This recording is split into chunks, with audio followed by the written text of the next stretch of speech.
Mr. Jordan. President says there's a crisis. Asked for $4.5 billion. The Democrats said it's fake, it's contrived, it's manufactured, it's not a real crisis. Then the real crisis gets even worse. What do the Democrats do?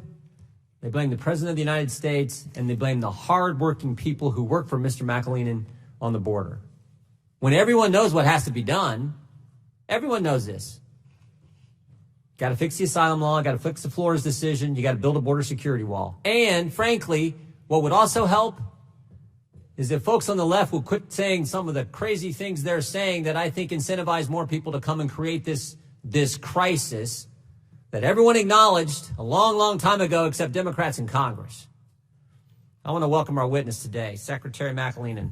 Thank him for his service to our nation at DHS, both during the Obama administration and the Trump administration. There's been a lot of talk from Democrats on this committee about the border crisis, and I hope that Secretary McAleenan will offer some facts and real perspective learned from his years of serving our country and helping secure our border. Last week, this committee held a hearing entitled Kids in Cages. The next day, Judiciary Committee Chairman Nadler accused Customs and Border Patrol of committing, quote, negligent homicide. The chairman of the House Judiciary Committee, the storied history of that committee, told the people who work for this individual, who work for Secretary McAleenan, quote, negligent homicide. And just yesterday, he said another thing. Said CBP was engaged in torture. This rhetoric is wrong. It's despicable and does nothing to fix the problem. After months of calling this a fake crisis, Democrats have now changed their tune. Make no mistake, the Democrats have only changed their tune because the facts simply cannot be ignored anymore.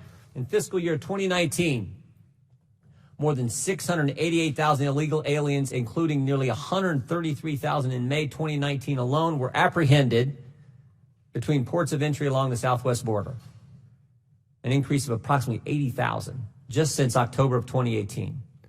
And while historically most immigrants were single adult males, 72% of all border enforcement actions in the last month were related to unaccompanied alien children and family units.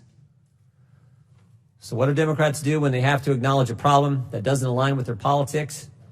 They look for someone to blame. Who else but the President of the United States and the hardworking men and women who work tirelessly every day trying to secure our border? The comments from Democrats in Congress, I think, only serve to demean the public service of our brave Border Patrol employees and, frankly, and this is important, to spark unnecessary outrage. Think about what we've heard from them. Abolish ICE. Abolish DHS. The entire department. Walls are immoral, the Speaker of the House said, even though there's a wall in her state. Non-citizens should be able to vote. Taxpayers should finance health care for all illegals. Concentration camps. They've called detention facilities concentration camps. Earlier this week, self-proclaimed member of Antifa showed up at an ICE detention center outside of Seattle, set cars on fire, and attempted to burn down the building. In his written manifesto, this Antifa member wrote that he felt it was necessary to take action against these, quote, concentration camps. Not one single so-called cage has been constructed by the Trump administration. Not one. During the presidency of Barack Obama, we didn't see outrage from the Democrats then. We didn't see prominent Democrat members of Congress condemning the, quote, concentration camps and, quote, torture then. Again, President Trump has not built a single cage. The cages you see in the news and on Twitter were constructed by President Obama's administration. In fact, the only thing the Trump administration has used chain link fence for is one temporary facility through which immigrants pass when they initially come and they're getting screened. The detention facilities that the Trump administration built are all air-conditioned, have fresh water, and supplies and folks trained to administer health care and those supplies. You would never know that and listen to the Democrats. After months of the administration highlighting the crisis at the border and making urgent calls for more funding, it wasn't until just before July 4th that House Democrats finally agreed to pass the $4.6 billion emergency border funding bill to provide some resources needed at the border.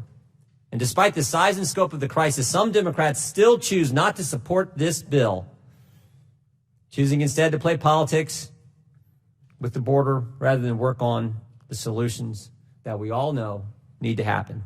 Fabricating stories of cruelty and besmirching the hardworking civil servants protecting the border and providing humanitarian assistance does nothing to help solve the problem. Putting a Band-Aid over the border crisis does not fix the root causes. Democrats are serious. If they're serious about solving the border crisis, they must address, as I said before, the Flores settlement agreement, asylum loopholes, and the other laws and court decisions that incentivize aliens to make the dangerous journey to the United States. Most of all, they must stop obstructing the border security wall. This is one of the greatest challenges of our time, and frankly, it's getting worse by the day. I look forward to hearing from Secretary McAleenan, and as always, we stand ready to work with our Democrat colleagues to address the root causes, the real causes of this crisis at the southern border. Mr. Chairman, I yield back. Thank you very much.